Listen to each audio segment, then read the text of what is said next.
Hello student, this is third lecture of science chapter 3 class 4। Previous video में हम digestive system जान चुके थे। अब हम पढ़ेंगे एक्सक्रीटरी सिस्टम क्या होता है। Every day wastage are produce in our body which are removed with the help of different organ of excretory system. प्रतिदिन वेस्ट हमारे शरीर में बॉडी के द्वारा बनते हैं जो रिमूव किए जाते हैं। जिन ऑर्गन के द्वारा उन्हें एक्सक्रीटरी सिस्टम कहते हैं, उनके द्वारा एक्सक्रीटरी सिस्टम के ऑर्गन के द्वारा रिमूव किए जाते हैं। The process by which wastes are removed from our body is called excretion. तो वह प्रक्रिया जिसके द्वारा वेस्ट प्रोडक्ट जो होते हैं वो शरीर से बाहर निकाले जाते हैं उसे हम एक्सक्रीशन उत्सर्जन कहते हैं। The human excretory system is made up of 2 kidney, 2 ureter, a urinary bladder and a urethra. तो जो एक्सक्रीटरी सिस्टम है मनुष्य का वह 2 किडनी के द्वारा, 2 यूरेटर के द्वारा, एक यूरिनरी ब्लैडर और एक यूरेथ्रा के द्वारा बनता है। Kidney are 2 bean shaped organ which filter blood to form urine. Kidney क्या होती हैं? सेम के बीच के आकार के 2 ऑर्गन होते हैं जो क्या करते हैं? ब्लड को छानने का काम करते हैं और यूरिन बनाते हैं, यानी टॉयलेट बनाते हैं। Urine is carried from the kidney to tube like structure called ureter. जो यूरिन होता है वो किडनी से जो ट्यूब लाइक स्ट्रक्चर होती हैं जिन्हें यूरेटर कहते हैं उनके द्वारा ले जाई जाती हैं। This urine is stored in urinary bladder and is passed out of the body through the urethra. तो ये जो यूरिन होती है ये यूरिनरी ब्लैडर में स्टोर हो जाती है और यूरेथ्रा के द्वारा बाहर निकाली जाती है, यानी यहाँ से यूरेटर्स के द्वारा होते हुए यूरेथ्रा में आएगी, यूरेथ्रा से यूरिनरी ब्लैडर में आएगी, वहाँ से यूरेथ्रा के द्वारा बाहर निकाल दी जाएगी। तो किडनी, फिर ureters, urinary bladder and urethra. Sweat is also a waste product which is excreted through the skin. पसीना भी एक वेस्ट प्रोडक्ट है जो स्किन के द्वारा बाहर निकाला जाता है। Carbon dioxide produced after the process of respiration is exhaled through the nose. जो कार्बन डाइऑक्साइड है श्वसन की प्रक्रिया के द्वारा बनती है वह भी नाक के द्वारा बाहर निकाली जाती है। It is essential to remove wastage from the body for healthy living. तो ये आवश्यक है कि जो भी वेस्टेज बन रहे हैं वो शरीर से बाहर निकलें हेल्दी लिविंग के लिए। Some tips for good digestion. Chew your food well. अपने खाने को अच्छे से चबाएँ। पाचन के कुछ अच्छे टिप्स हैं कि खाने को अच्छे से चबाएँ। Eat enough roughage to remove waste from the body. रेशेदार, पर्याप्त मात्रा में रेशेदार भोजन लें ताकि कि जो वेस्ट प्रोडक्ट हैं शरीर से वो निकल सकें। Drink 8 to 10 glasses of water daily. 8 से 10 ग्लास पानी रोज़ पिएं। Do not exercise after eating. खाने के बाद एक्सरसाइज ना करें। The food remains in the intestine for about 4 hours. खाना क्या रहता है? लगभग 4 घंटे तक इंटेस्टाइन में रहता है। The long length of large intestine ensure complete absorption of all nutrient. तो लंबी जो लेंथ होती है लार्ज इंटेस्टाइन की वो क्या पक्का करती है कि जो भी एब्जॉर्प्शन है वो पोषक तत्वों का वो कंप्लीट हो गया है या नहीं। इसके बाद देखिए आपके ये डिफाइन द टर्म्स हैं, ये आप अपनी नोटबुक में करेंगे। Acid, enzyme, urine and filter. तो एसिड क्या होता है? It is a chemical substance that can react.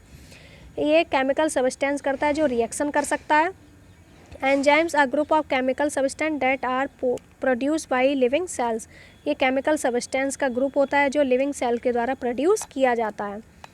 Urine क्या है? The yellowish liquid waste that is release from the body. एक पीला लिक्विड होता है, तरल होता है, वेस्ट होता है जो हमारे शरीर से बाहर निकाला जाता है, यानी टॉयलेट जो आपकी है। Filter, purify a part for removing impurities. तो ये क्या होता है कि प्यूरीफाई किसी भी चीज़ को शुद्ध करने की एक प्रोसेस होती है जिससे कि गंदगी को हटाया जा सके। तो ये आप अपनी नोटबुक पे करेंगे, फेयर नोटबुक पे, और आप पेंसिल से वर्क करेंगे अपना जो भी करेंगे नोटबुक पे वो भी। इसके बाद टिक द करेक्ट देखिए। It help in getting rid of faeces from body. ये शरीर से फीकस यानी पॉटी को बाहर निकालने में हेल्प करता है। तो कौन है ये? Roughage. Taking in a food nutrients by the body is called. शरीर के द्वारा पोषक तत्व के लेने की प्रोसेस होती है वो क्या कहलाती है? Digestion. The nutrients from the digestive food are absorb by. तो जो न्यूट्रिएंट्स पोषक तत्व हैं वो किसके द्वारा एब्जॉर्ब किए जाते हैं? Small intestine. They filter the blood to form urine. ये खून को साफ करते हैं और यूरिन बनाते हैं। तो कौन बनाती है? किडनी। फिर इसको हमें नंबरिंग करनी है डाइजेशन के करेक्ट सीक्वेंस में इन्हें बनाना है डाइजेशन को। तो सबसे पहले क्या करते हैं हम? You bite and chew the food in mouth. सबसे पहले हम खाने को काटते हैं, चबाते हैं अपने मुंह में। फिर क्या करते हैं? The food passes into stomach through the food pipe. फिर फूड पाइप से होते हुए खाना पेट में पहुंचता है। फिर stomach wall secret juice and churns the food. फिर स्टमक क्या करता है? जूस को सीक्रेट करता है, पाचन जूस को, और खाने को पेस्ट में चेंज कर देता है। Food gets digested and absorbed in small intestine, खाना जो होता है वो पचता है और स्मॉल इंटेस्टाइन में एब्जॉर्ब कर लिया जाता है एंड में। फिर इसके बाद क्या है, water gets absorb in the large intestine, फिर बड़ी लार्ज इंटेस्टाइन में पानी एब्जॉर्ब हो जाता है। लास्ट में the faeces passes out through the anus, anus के द्वारा फीकस को बाहर निकाला जाता है। फिर ट्रू फॉल्स देखते हैं। Write T for true and F for false statement. Kidney are pea shaped, false हो जाएगा, बीन शेप्ड होती हैं। We have 2 ureter and 2 urinary bladder, false हो जाएगा, यूरिनरी ब्लैडर एक होता है। The excretory system remove waste from the body, ये ट्रू हो जाएगा। Urine contains harmful wastage of the body, ये भी ट्रू है कि यूरिन क्या होता है, हार्मफुल वेस्ट होते हैं हमारे शरीर के, यूरिन में होते हैं। Saliva is secreted by the while, ये गलत हो जाएगा, सलाइवा माउथ के द्वारा सीक्रेट होती है। तो ये आपका सारा जो एक्सरसाइज है वो बुक में फिल कर लेंगे और बाकी के क्वेश्चन आंसर आपके नोटबुक पे जाएंगे।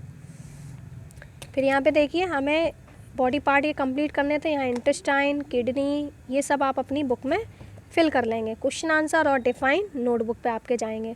तो व्हाट इज डाइजेशन, पाचन क्या होता है, what is the main function of small and large intestine, small और लार्ज इंटेस्टाइन का काम क्या है, why are kidney very important organ of our body, kidney हमारे शरीर के महत्वपूर्ण अंग क्यों है, और डिफाइन एक्सक्रीशन, एक्सक्रीशन बताना है, और name the different wastage of our body, हमारे शरीर में जो वेस्ट बन रहे हैं उनके नाम हमें लिखने होंगे नोटबुक पे। तो ये क्वेश्चन आंसर आप अपनी नोटबुक पे करेंगे, चैप्टर को रीड करेंगे अच्छे से और क्वेश्चन आंसर भी लर्न करेंगे।